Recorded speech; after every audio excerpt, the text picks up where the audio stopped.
سازمان Human Rights Watch در گزارش سالانه خود درباره حقوق انسان حکومت تاجیکستان را برای سرکوب دیگراندیشان و زیر پا کردن حقوق مردم سخت تنقید کرده است.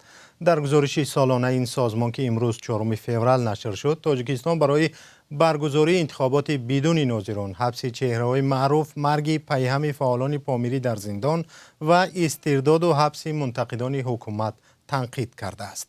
پیش از برنامه از همکارم شهلای گلخوجه پرسیدم که Human Rights Watch به چه نقطه‌های توجه کرده است. گزارش دیدبان حقوق بشر به حبس چهره‌های معروف در تاجیکستان از جمله 18 سال زندانی شدن شاکرجان حکیمов، حقوقدان و معاون رئیس حزب سوسیال دموکرات همچون نمونه این سرکوبات توجه کرده است. حکیمov و سابق وزیر کارهای خارجی امراخان ظریفی، رئیس پیشین حزب دموکرات سعید جعفر عثمانزاده، معاون رئیس حزب دموکرات احمدشاه کاملزاده، رئیس سابق شورای عالی تاجیکستان اکبرشاه اسکندرov از 18 تا 27 سال زندان محکوم گردیدند. این سازمان گفته است که سال گذشته امام علی رحمان 897 محبوس و بازداشت شده را عفو کرد که در میانشان هیچ روزنامه‌نگار، فعال مدنی و یا سیاستمدار اپوزیسیونی نبود. سال 2025 دو روزنامه‌نگار دیگر به شمار زندانی‌های سیاسی افزودند. رخشانه حکیم و روزنامه‌نگار با اتهام خیانت به وطن به 8 سال حبس محکوم شد. احمدی ابراهیم سردبیر نشریه پایک در کولو با اتهام پیشنهاد رشوه به 10 سال حبس محکوم گردید. Human Rights Watch میگوید این حکم هم دارای انگیزه‌های سیاسی میباشد. از همکارم شهلا پرسیدم که درباره فعالان زندانی پامیری و بازداشت و استرداد مخالفان از خارج کشور چه اشاره‌ای در این گزارش شده است؟ بله مومن، محققان دیدبان حقوق بشر از مرگ 5 زندانی از ولایت مختار کوهستان بدخشان هم یادآور شدند. همه آنها در پی سرکوب اعتراضهای سال 2022 دستگیر و زندانی گردیده بودند. گزارش میگوید به بعضی از آنها یاری فوری پزشکی رسانیده نشد. با توجه به بازداشت و زندانی گردیدن فعالان پامیری، این سازمان گفته است که به پیروان مذهب اسماعیلیه در خارق و دوشنبه اجازه ندادند که در سوگ شاه کریم آقاخان چهارم مراسم برپا کنند. از عبیدالله رازق، عضو 83 ساله حزب حالا در تاجیکستان ممنوع نظر نیست که در زندان افتادیات شده است.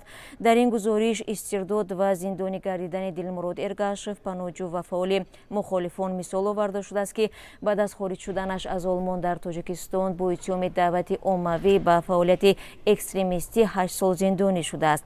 گزارش به سرنوشت پناهجویان افغانستانی در تاجیکستان هم توجه کرده میگوید دهها مرد و زن و کودکان را با زور از کشور راندند و هیچ معلوم نیست که دلیل مقامات برای اخراج آنها چی بوده است.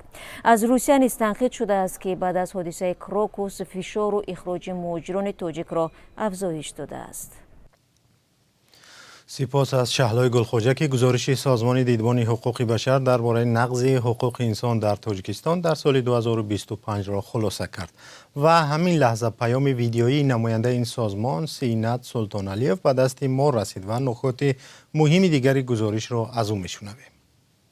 В 2025 году власти Таджикистана продолжили преследовать инакомыслящих, приговаривая общественных деятелей и журналистов. سال 2025 مقامات تاجیکستان همچنان به تعقیب دیگراندیشان ادامه دادند و فعالان مدنی و خبرنگاران را برای سالهای طولانی زندان پس پنجره فرستادند.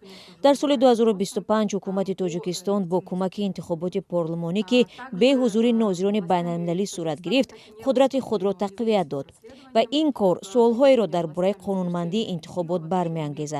ماه اکتبر تاجیکستان ولادیمیر پوتین رئیس جمهوری روسیه را میزبانی کرد که دادگاه بین‌المللی جرم و جنایت امر بازداشت او را داده است. او در یک نشست در دوشنبه درباره همکاری‌های منطقوی و امنیت شرکت داشت. با این کارش تاجیکستان امر بازداشت ولادیمیر پوتین را اجرا نکرد. دادگاه بین‌المللی جرم و جنایت رسمیات درباره همکاری نکردن تاجیکستان با این دادگاه را آغاز نمود. دیدبان حقوق بشر همچنین سال 2025 شاهد آن بود که حقوق مذهبی مردم سخت در کشور نظارت شد و برای خشونت خانوادگی جزای الهیده تعیین نکردند. Все так же жестко контролировалось властями, а домашнее насилие так и не было криминализировано.